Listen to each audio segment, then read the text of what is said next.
Hello there, welcome to this short little episode for Footballocks. I suppose we could do this as like episode 7.5 maybe. It's not a full episode, just a short one to go over what we think of the England squad and the upcoming fixtures really. So, Matt, out of everyone in the England squad, who's the first player you look at and you say, I would drop him? Oh, in the current squad, well, there's a few to be fair. Sam Johnston's a bit of a weird one. I feel like why wouldn't you have Nick Pope? True, very true. Um, Nketiah, why wouldn't you have Ollie Watkins? Yeah, very true. Like Nketiah's obviously good, but he's kind of been playing a bit part role for Arsenal, and he's been all right, but And he's not, I wouldn't not. say he's as good a finisher. No, And he's not yeah, I don't know, as bit good of a in the random air. one. Definitely not as good a Calvin hold-up play. Phillips obviously hasn't played in 2 years. Um, That's a bit. I understand why he's in there though, because of his previous England performances. Yeah, I mean, you could say that about a lot of the squad, couldn't you? Like even Maguire. I wouldn't. I'm not really questioning Maguire because he has always played well for England, and we just know that Southgate's always going to pick him. But you could say that he's not played. People obviously do say he's not played much. He doesn't deserve it. Doesn't. But I think Phillips is the next level of that. Phillips, while he has played well for England in previous tournaments, uh, he's not played like Maguire. At least has had some appearances for United. He's been in and out of the team. Phillips has just not played in 2 years. Yeah, Uh, to be honest, for me, I'd take both of them out. To be really, honest, yeah, I don't see Declan Rice not starting in a single pivot. To be honest, he's just backup. And if you're going to have a yeah, backup, I'd I agree. Especially with Jude Bellingham because I think Bellingham. Remember in the Euros? Was it the Euros? uh, We played Phillips and Rice, and yeah, Bellingham didn't really have a place in the yeah, he team. But didn't now break through. Bellingham's in, and Rice has developed. You want Bellingham pushing forward, so you have Rice playing that defensive role, and it's changed the midfield a little bit. Midfield looks really light actually when I'm looking at it. Like, Yeah, I think it's because he might be thinking of playing a two, one that's a little bit more advanced, and or just having, yeah, or yeah, having a single pivot, but sort of maybe one of the wingers actually plays as an attacking midfielder like Foden or Grealish. yeah, Thing is, I think Jordan Henderson, if you're gonna play him as a centre mid, I just drop him immediately. To be honest, I don't. If you're playing yeah, me too. Yeah, out in Saudi Arabia and well, you haven't been good in the previous sort of season or so for when you were playing for a actual European team as well. Where's the logic? no, Unless you wanted to say, okay, he's an experienced midfielder, we could play him at DM. He'd do a job if he has to cover for Declan Rice. But then you could sort of say the same thing about Calvin Phillips. I'd rather see a younger English DM in there, but do you know what? I don't know if there are any, to be honest. Like a up and coming. yeah, there probably are a few. I mean, but The first that springs to mind is like Robinham, but he's obviously not well off it. So yeah, there'll be some that we're not aware of. But Henderson, you're not having Henderson in there to play a defensive role, are you? If we go into a tournament and Henderson is either starting or even coming off the bench in a defensive role, you're kind of worried for the midfield. So, as you say, in that case, if you're not really feeling comfortable having him in the first team, then what's really the point of him? Unless it's kind of a leadership thing, which I guess there is a case for. If say the midfield was stacked, and then you put Henderson in for a leadership position for kind of mentorship, whatever, yep. then you'd think, okay, that makes sense. But the fact that the midfield is that light and Henderson's still in there is a bit Yeah, I concerning. suppose there's always the caveat to this that it is qualifiers, and we are playing teams that theoretically we should beat Yeah. relatively easily. So if it is a slightly weaker squad, um, right now I could kind of get why, but I suppose we But want to then, approach this in the context of a strongest possible squad. yeah. But even then, even when it is qualifiers, surely it's the perfect opportunity to give younger players a chance, which he has done with some players like Nketiah, Eze got his first call up, uh, Gahey, Colwill.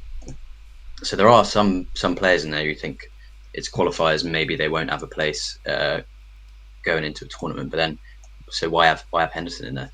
Yeah. Um, Do you think by having Eddie and Nketiah in there, despite what Ollie Watkins did last season and the relatively good start he's had this season as well, he's kind of saying to him, no matter what you do, unless you're like the next Harry Kane, I'm not putting you in my squad. don't know. Watkins has always been on the fringes, hasn't he? Yeah. Um, but it's a bit insulting to put Nketiah in there instead of him, considering Watkins' level of performance at the back end of last season. Obviously, he's not scored this season, but he's still played well. He's picked up a Well, I few mean, he assists. scored a hat trick in Europe, at Yeah, he least, got in Europe. and he's been getting Um, assists still. so yeah, I don't know. I think you've got to approach it considering that it is qualifiers, and in these squads, you quite often do get a player like Watkins' first ever cap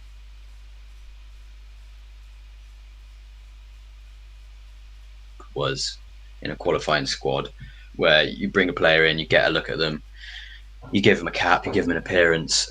So you've got to consider whether Nketiah is actually there to stay. But it is a bit odd that Watkins can't get a place, especially when Callum Wilson can get a place as well, who's obviously a good player, but Yeah. is playing rotationally at Newcastle and has a similar kind of scoring record to Watkins. So yeah, maybe it's a case of Southgate saying, "I haven't got a place for you." Like whether it's his style of play, whatever it is, Mm. maybe it's a case of that. But I don't know. Yeah, it's very interesting. I mean, when it comes to the winger positions, Rashford and Saka obviously you'd say probably start.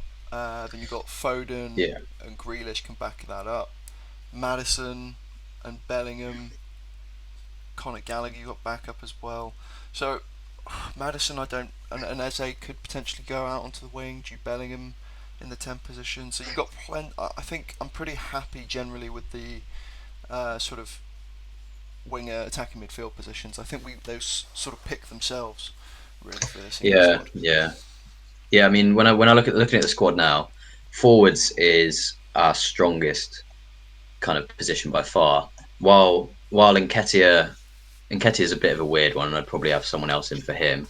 Aside from that, it is very strong, and like you say, they're kind of Kane, Rashford, Saka, Foden, Madison. They're always getting picked. You don't really have to think about Yeah, well, that. the Madison, who's he wasn't even an automatic pick up until recently, and that was Yeah, I kind of mean bizarre. that's another. It's just that Southgate has got his favourites, hasn't he? Yeah. And it doesn't leave much room for for people like Madison, who has been performing in the league for 2 3 years at a really high level, and it's only very recently that he's managed to. He's got 3 caps. Madison has Mm. 3 England caps, which John is kind of mad. Stones is not injured, right? Stones is injured, yeah. Oh, he is injured. Okay, I was going to say, like, what? Where is he? One of the No, best defenders in the world right now. yeah, Stones would definitely be in Yeah, there. I Harry Maguire shouldn't be in there, man. I mean, Fikayo Tomori and Mark Gehi are perfectly good sort of deputy and backup while Stones is out. Lewis Dunk can play on that side as well. Think of another left-sided centre back we could play. I don't know. You got Levi Colwill there. Who else have we got at centre back that we could play on that left side? English Well, Mings. Oh, Mings Mings used would to be. get Yeah, Mings would be there. yeah, Mings would possibly be called up. Yeah, Cons. Um, I'd say Cons is better than Mark Gehi, to be honest with you. yeah, Konza's always been overlooked. I think considering how well we defended on the back end of last season and how much he's improved under Emery, definitely deserves a look in over. I mean, probably over Maguire, but it's a special circumstance because Southgate loves him. But Yeah, yeah, yeah, Gagey and Tamori, I think Konza probably deserves it at least for a qualifying games. Call him up, get a look at him, maybe. yeah. Um, Although something that we could see here that I would possibly overlooked is Trent playing midfield alongside Declan mm, Rice. Now that could be spicy because we have seen him in previous qualifiers play in almost a number 10 role before, haven't we? So Yeah, we. I remember a game. I can't remember who it was against, but I definitely remember. think the back end of last season when he'd started playing that role for Liverpool, Trent was playing in basically centre midfield in a really free role. Yeah, and it suited him. To be fair, it works very well for him because he's so technically gifted. He's such a good passer that if you give him that space and freedom, Yeah, he can create. So yeah. I makes mean, sense. people question his general awareness in centre midfield and his intelligence because it's obviously a tactically very demanding position and you've got to be very disciplined. And I guess that's the question mark is whether if you put him in centre mid, he's got a bit of a tendency to switch off defensively and stuff like that. So are you leaving a bit of a gaping hole, especially considering Southgate's quite a conservative manager and he tends to play like a solid centre mid pairing two play often two more defensive players. Um, Yeah, but I think that's something that you can offset with how you set up the team and who else you have in the team. Like I think it would be a bit of a shame to not have Trent's creative abilities in there, and if you whether it means putting Rice in a more limited position, which is fine, or playing a less offensive right back, something like that. I think incorporating Trent in midfield is definitely something we should experiment with. yeah, absolutely. It makes a lot of sense. It could make us a lot better at returning possession as well. We don't Mm. typically do that. I know international football, the play styles are a little different. It's not exactly translatable, but it's certainly something we could have as an option in the side. If he's playing at right Yeah, back, that makes it a lot harder. Whereas if he is playing that central midfield role, you don't necessarily have to try and maintain possession and slow the game down and things like that. But if we do want to, we've got the perfect player for it. So yeah. Well, it's about dictating the play, isn't it? I think in international football, you maybe look at it less in terms of maintaining possession because you don't have the time to train those kind of systems. Um, and the games could tend to be sort of different, more intense, more aggressive. But I think you got to think of it in terms of controlling the game, and that's something that England kind of struggle with, especially if we go a goal up in a game. We don't know how to control it. We can't keep the ball. We can't dictate the play at all, and having someone like Trent in there would definitely help with that. well, I'd say that sort of stuff's definitely improved over the last sort of year or so. I wouldn't go as far to say that we really struggle with it. I mean, if you look at where we finished in multiple tournaments, that would suggest that we have some ability at least to maintain leads and control Yeah, games but I when think it's I ready. think it's against better teams or against teams that are equally as good. I think we struggle to control games and they get away from us. I think we've obviously done really well in tournaments, but it's off the back of our attackers being really strong, and then generally we defend quite well. But the Euros final against Italy, we scored, and we just lost the game completely. And Italy were on top. We just never had any momentum. And then when we went out against France in the World Cup, it was kind of a close game, but again, France built the momentum, eventually got in control of the game, and just ended up overpowering us. And I think Yeah, that's maybe something we need to work on is when we've got a lead or when the game is tight, it seems to get away from us. I think in tough games. yeah, I could certainly agree with that. I'd say, but yeah, I think in a more general sense we are okay. It's just in those tough moments. I think I don't know whether it's a sort of low level, sort of underlying toxicity from previous years gone by, or that sort of seeps into their Yeah, a minds, bit and of a then they kind mentality of thing. go like, "Oh crap, pressure's on, we're going to collapse Yeah, again," and then they all just sort of give up mentally. Or I'm not sure what happens there, but yeah, I'm certainly more optimistic about our chances in the upcoming Euros. I think a final again is definitely on the cards, and if we can yeah, be a little more adaptable and pragmatic in our play style, rather than sort of this sort of very structured defensive system that we played, where we sort of rely on the quality of our attackers rather than the system to make chances. Um, if we can switch up to be a little bit more flexible than that and adaptable in game, especially with having someone like Trent in the midfield and Jude Bellingham just growing from strength to strength, I'm quite excited to see what we can do in the Euros. yeah, definitely. We haven't really got any worse. like in terms of personnel, we've not lost anyone major because the team was really young when we got into that Euros final, and then we got to when the semi-final of the World Cup, the World Cup before that Euros, the team was really really young. Um, so and like Bellingham's a big one actually because he's kind of come through, and we've got this whole new like world class player. Yeah. Um, but yeah, I think defense is where I would worry looking at the current defense. Well, I mean, we are Um, missing Luke Shaw. We're missing John Stones. yeah, Shaw and So Stones are two starters to be fair. So yeah, it is. I think left back is somewhere where we've always kind of been not weak, but just not completely confident. You know, Luke Shaw has his games where he looks incredible, and then he has his games where he looks like he hasn't played football in 3 years and just seems all over the yeah, place. I think generally he's been really good for England to be fair. Yeah, But I think it's the same with Trent. I think that's why Trent has never actually found a place in the England side is because Southgate's obviously a conservative manager, and international football changes in a flash, and you need concentration. And Shaw definitely has those moments where he loses concentration and drops his man, whatever. And Trent has obviously got that in him as well. So um, yeah, I mean that's why Southgate trusts Trippier at right back. He's got his players that he trusts because he knows they won't lose concentration. That's why Trent has not found his place, and that's why put him in the midfield maybe.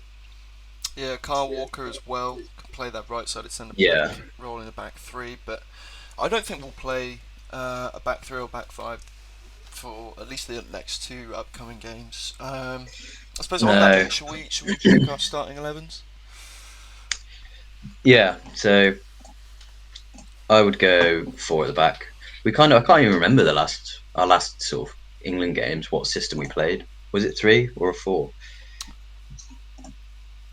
Because we, Couldn't we tell kind of you. switch up depending on the opposition, don't we? Yeah, it Well, was probably a four at the back. I'd go Pickford. Um, Oh, Pickford. shit, defense is like pretty hard actually.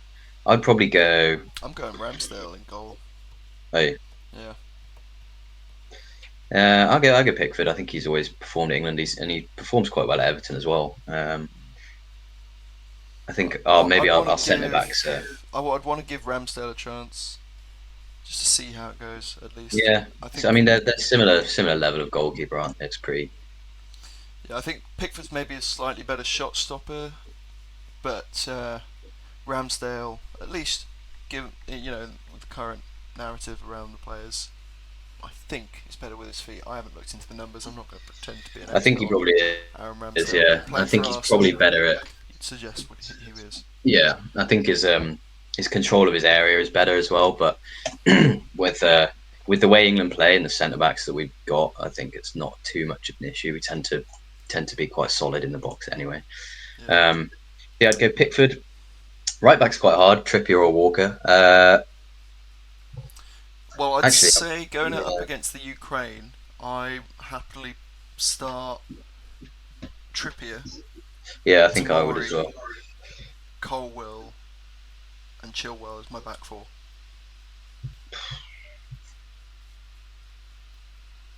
Yeah, I guess if we're doing it going into a match against Ukraine rather than a match of an international tournament, I'd probably say the same thing. Yeah, same back four. I think it's kind of slim pickings. To be fair, I think that is like an area of weakness that we Well, need to look at. the back four I want to start against Scotland is going to be different, but the back Oh, four yeah. I'd start against Ukraine would be Why? What would you go against Scotland? against Scotland. I would prefer to change it to Colwill, Gehi, Tamori, and Walker. I'm gonna pick Colwill at left back Okay, I know on what basis.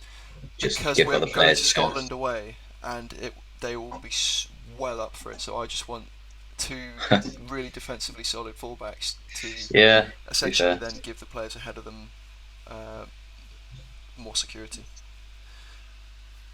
fair enough. Um, I think I'd go same back four. I do. I like part of my brain wants to put Harry Maguire in the team. I don't know why. You're part of the problem. I think like none of those centre back options are actually that solid. They're all good players in different ways. Um, like if Maguire had been playing, say he wasn't at Man United and he was at maybe a top six club rather than a top four club, Yeah, and he'd been playing regularly, he'd be in the conversation. I think mostly the problem with him is his recent Man United career has just gone down the toilet.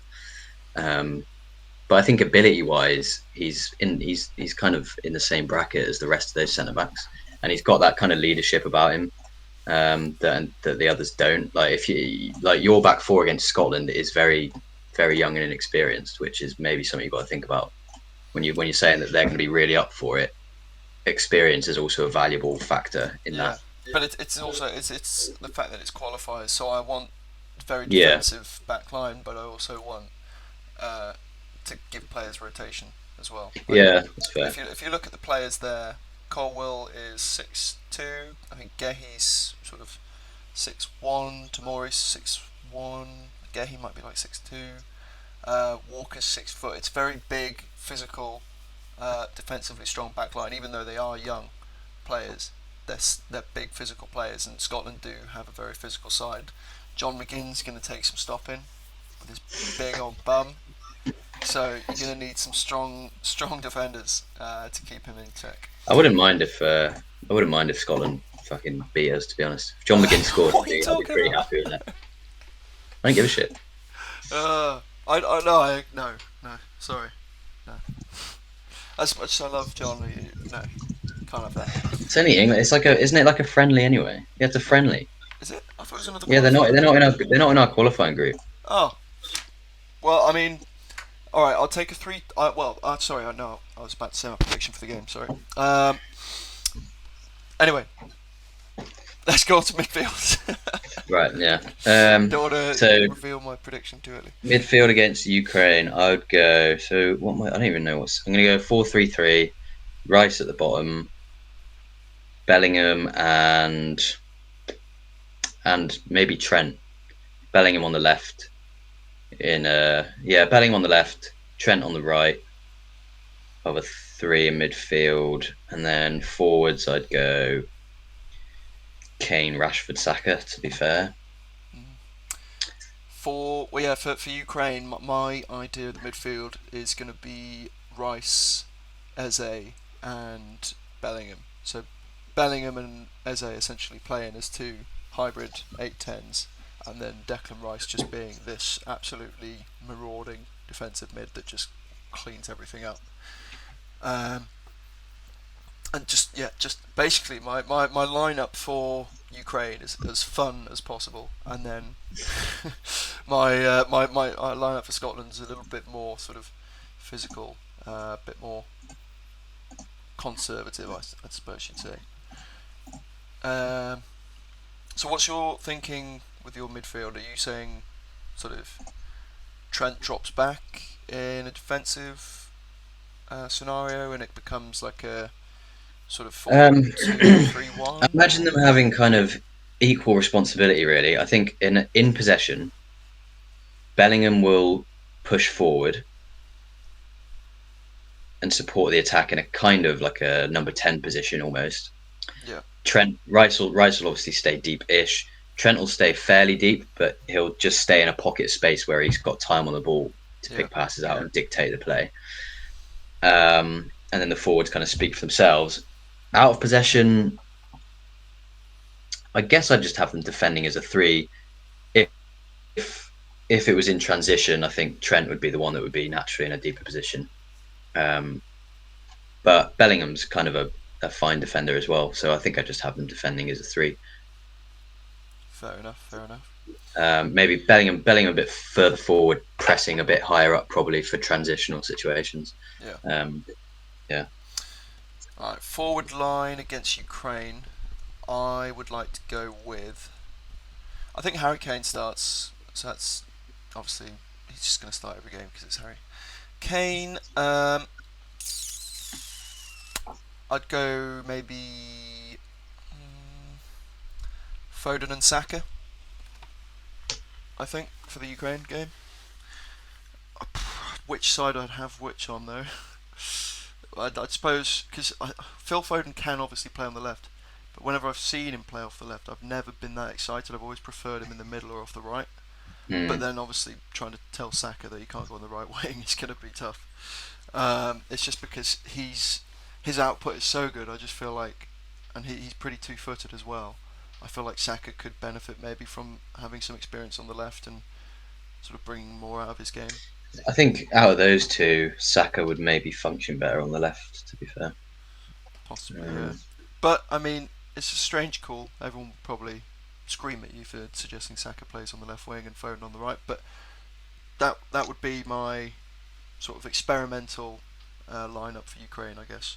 So fair. sort of bringing in the likes of, you know, well, I suppose Foden's not really experimental, but he's not a guaranteed starter. Eze comes in a little bit more experimental, especially having sort of two eights that are very attacking like that. Uh, and yeah, I mean, other than that, it's not too experimental. You have got Chilwell, um, Tamori, Colwell. Colwell's, I suppose, relatively experimental, and Aaron Ramsdale as well. So basically, what I'm saying is, I'm trying to go fun and new against Ukraine, and then sort of as I was saying with the Scotland game, I sort of come back towards your kind of lineup, I suppose. Then, because other than the defence, where I think I'd go for Pickford, and as I sort of said, Colwell, Gehi, Tamori, and Walker. My midfield then becomes Trent, and Declan Rice. Um, I'd probably drop Bellingham for Madison just 'cause it's a friendly, and I think Madison deserves a game at least. And Interesting. then I'd probably go again. I don't think you can. I don't know if it's how fair it would be to drop Saka or Kane. I'm sure they must drop Kane. They can't bring two more strikers and not play one of them in the friendly. So I'm probably going to say Wilson, Rashford, and then Grealish would have to come on if he was playing. Grealish is injured, I think. Oh, is he? Okay, Yeah. that makes it easier. Then it would just be.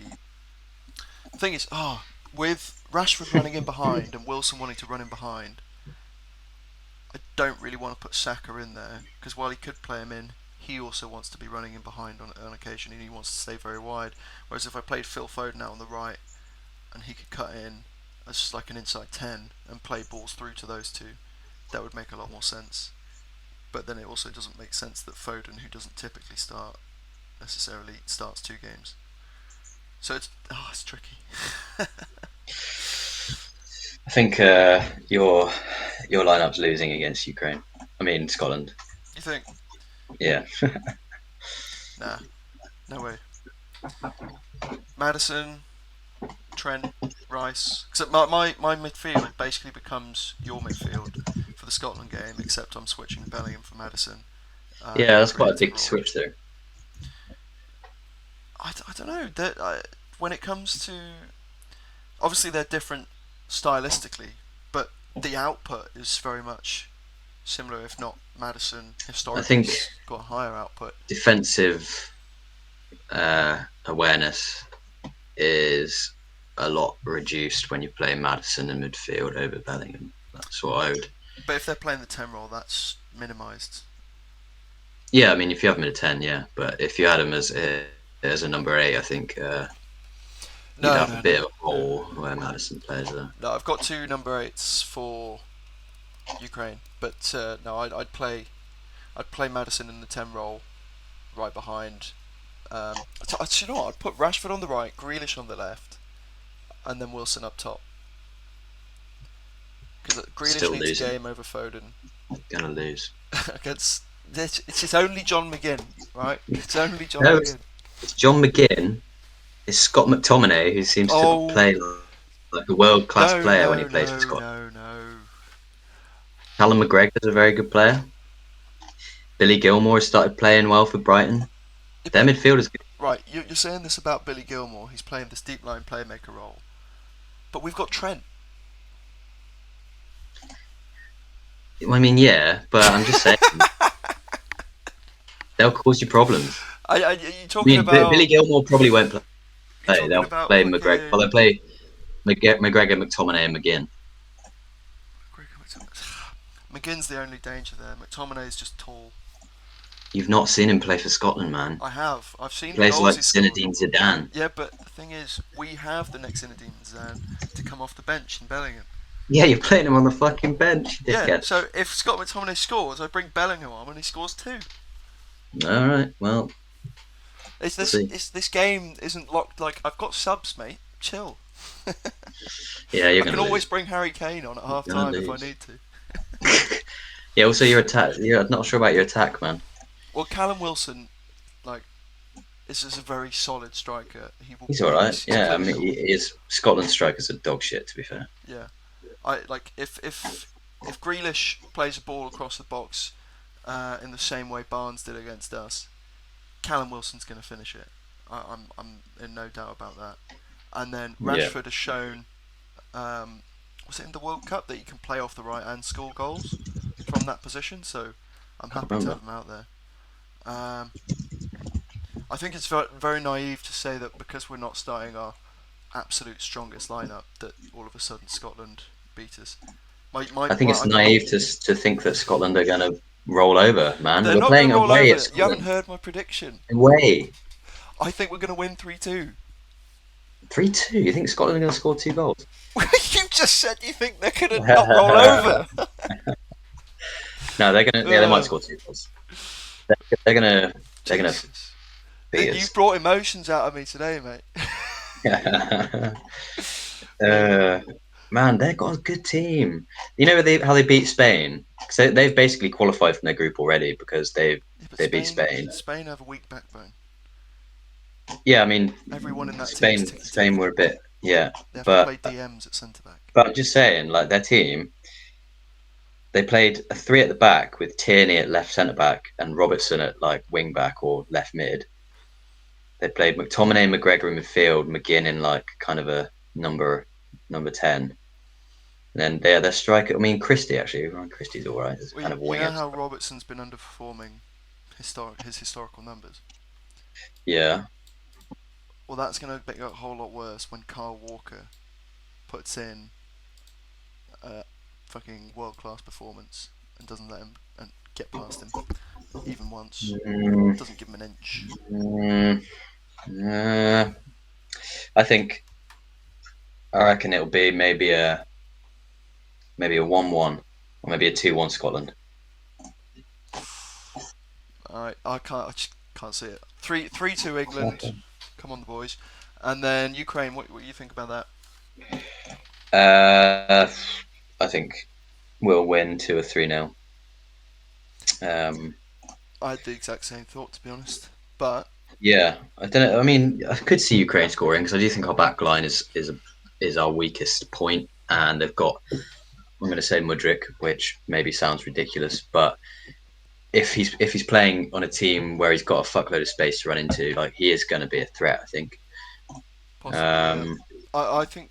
so I'm gonna maybe go they'll score a 4-0. goal, but I'm gonna go 4-0 England. yeah, yeah. I think 3-0, maybe 3-1 if they manage to nick a goal on the counter. But yeah, Fair enough. Right. yeah. Fuck it. That's episode 7.5 done.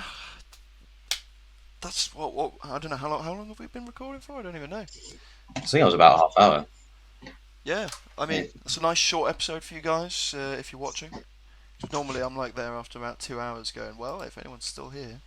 Yeah, yeah. But I suppose you if you've been watching this, you might Bit more still be manageable. here. So yeah, it's a nice short episode for you, and yeah, let us know what you think of the squads, predicted lineups. Hope you enjoyed me getting rattled. And yeah, I'll see you next time.